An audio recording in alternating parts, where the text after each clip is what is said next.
And I think as we look to this, keep in mind that Jesus sees him as a person in need.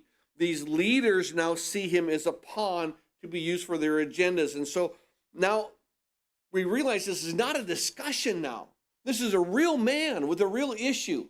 And as we're seeing here what the Lord does, and I just think it's so amazing because the leaders care more about getting an accusation against Jesus than this man being healed. And we look to this and I'm thinking, what does it say about their hearts? What does it say about their hearts where they're trying to say, the whole issue is what? How can I use this man? Not how can I bless this man? How can I help this man? How can I use this man? How can he help me? How can he help with my agenda? Now, there's a couple clarifications I want to make a note on this passage.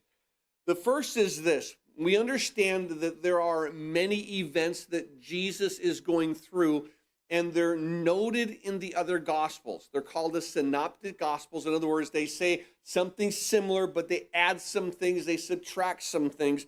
And so as we look to the other Gospels, what happens is this. Just jot this down if you're a note taker, but in Matthew chapter 12, verse 8 and 9, it makes this declaration. Let me share with you a little bit about just how Matthew declares this.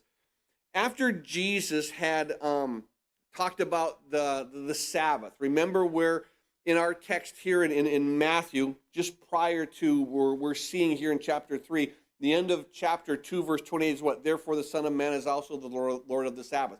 We talked about how he was, the Sabbath was not made, man was not made for the Sabbath, but the Sabbath was, where am I at?